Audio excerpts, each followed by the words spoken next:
Hi friends, நம்ம இன்றைக்கி என்ன பார்க்க போகிறோன்னா, சின்ன பசங்கள்லேருந்து பெரியவங்க வரை விரும்பி சாப்பிட்ற சிக்கன் கிரேவி எப்படி செய்கிறதுன்னு தான் பார்க்க போகிறோம். ஃபஸ்ட்டு சிக்கன் எடுத்துக்கலாம். அது கூட கொஞ்சமாக தயிர், இஞ்சி பூண்டு பேஸ்ட்டு கொஞ்சம் சேர்த்துக்கலாம். அது கூட கொஞ்சம் கரம் மசாலாவும் சேர்த்துக்கலாம். சிக்கன் சில்லி பவுடர் கொஞ்சம் சேர்த்துக்கலாம். மல்லித்தூள் கொஞ்சம் சேர்த்துக்கலாம். 1 டீஸ்பூன் மல்லித்தூள் அளவு சேர்த்துக்கலாம். எனக்கு அளவு தெரியறதுனால அப்படியே போடுறேன், நீங்கள் டீஸ்பூன் கணக்கில் போட்டுக்கோங்க. இதை நல்லா பிசைஞ்சு விட்டுக்கலாம்.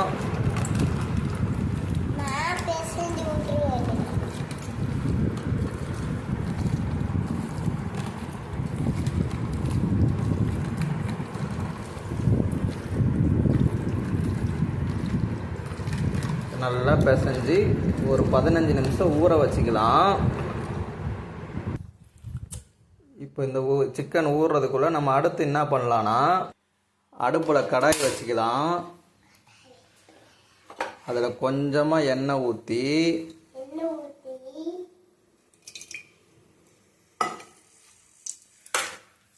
பட்டை, லவங்கம், ஏலக்காய், சீரகம், முந்திரி, காஞ்ச மிளகாய் ஒரு 10 போட்டு அதை வறுத்து எடுத்துக்கலாம். வறுத்து எடுத்ததை மிக்சியில் போட்டு அரைச்சி ஆற வச்சு சிக்கனுக்கு அடுத்து சொல்கிறேன், கொஞ்சம் வெயிட் பண்ணுங்கள். இது அடுப்பில் போட்டு நல்லா வறுத்து எடுத்துக்கலாம்.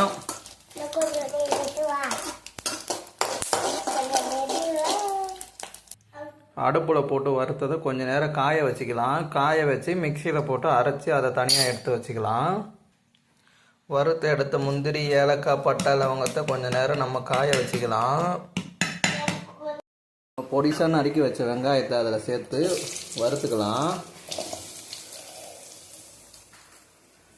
அது நல்லா பொன்னிறமாக வர வரைக்கும் அதை வறுத்து எடுத்து தனியாக அதை எடுத்து வச்சுக்கலாம். அடுப்பை லோ ஃப்ளேமில் வச்சு நம்ம பொன்னிறமாக வர வரைக்கும் வறுத்து எடுத்துக்கலாம். இப்போ பார்த்தீங்கன்னா வெங்காயம் பச்சை வாசனை போய் பொன்னிறத்துக்கு மாறுறது பார்த்தா நல்லா தெரியும். நீங்கள் காட்டுறாங்க இருங்க. இதை தனியாக எடுத்து வச்சுக்கலாம். இப்போ அடுப்பு அதே கடாயிலே கொஞ்சமாக எண்ணெய் ஊற்றிக்கலாம். நாங்கள் கோல்டு வின்னர் தான் யூஸ் பண்ணுறோம், அதனால் நாங்கள் கோல்டு வின்னர். நீங்கள் எந்த எண்ணெய் யூஸ் பண்ணுறீங்களோ அதை கொஞ்சம் ஊற்றிக்கோங்க. இப்போ பார்த்தீங்கன்னா நல்லா எண்ணெய் காஞ்சிச்சு. நம்ம சிக்கன் ஊற வச்சுருந்தீங்களா, அந்த சிக்கனை எடுத்து அடுப்பில் போட்டுக்கலாம். ஒரு வாட்டி பிசைஞ்சு இப்படி ஒன்று ஒன்றா எடுத்து அடுப்பில் போட்டு இது பண்ணிக்கலாம்.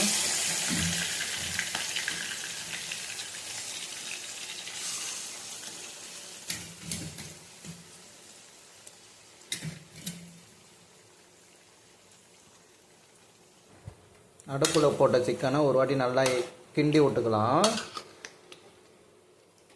ஒன்றோட ஒன்று ஒட்டாத அளவுக்கு நல்லா கிண்டி விட்டோம்னா கொஞ்சம் சீக்கிரமாக வேகும். சரிங்களா? கொதி வருது, எண்ணெயிலே நல்லா கொதித்து எண்ணெய் பிரிஞ்சு வருது, தெரியுதுங்களா? இதில் இப்போ நம்ம கொஞ்சம் தனி மிளகாத்தூள், காஷ்மீர் சில்லி 1 ஸ்பூனு சேர்த்துக்கலாம். நம்ம காரத்துக்கு ஏற்ற மாதிரி சேர்த்துக்கலாம். கொஞ்சம் ஒரு வாட்டி நல்லா கிண்டி விட்டுக்கலாம்.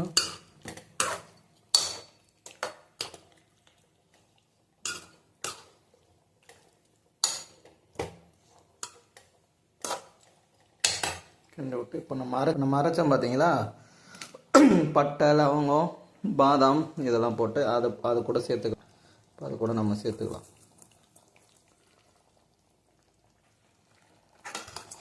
இப்போ நம்ம அது கூட சேர்த்து நல்லா கிண்டி விட்டுக்கலாம். ஸ்லோ ஃப்ளேம்லேயே இருக்கட்டும். அடுப்பு ஸ்பீடாக வைக்காதீங்க, ஸ்லோ ஃப்ளேமில் வச்சு அடுப்பு நல்லா கிண்டி விட்டுக்கலாம்.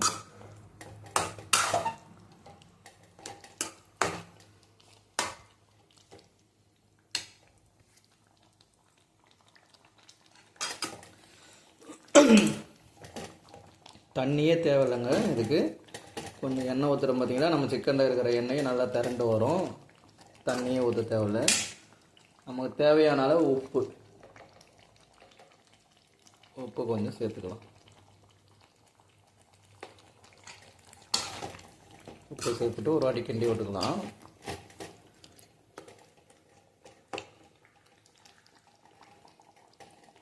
விட்டு ஒரு 15 நிமிஷம் அதை கொதிக்க விட்டுடலாம், மூடி வச்சிடலாம். இப்போ பார்த்தீங்களா நல்லா கொதிச்சு வர்றது தெரியுதா? சூடான சிக்கன் கிரேவி நல்லா கொதித்து வந்த உடனே நம்ம இதை கொஞ்சம் நேரம் ஒரு 10 நிமிஷம் அப்படியே ஸ்லோ ஃப்ளேமில் வச்சு கொதிக்க விட்டு ஆஃப் பண்ணிக்கலாம். இப்போ பார்த்தீங்கன்னா நல்லா கொதித்து வர சிக்கன் கூட நம்ம ஆனியனை போட்டு இது பண்ணி வச்சுருந்தோம்ல, அந்த ஆனியனை சேர்த்துக்கலாம்.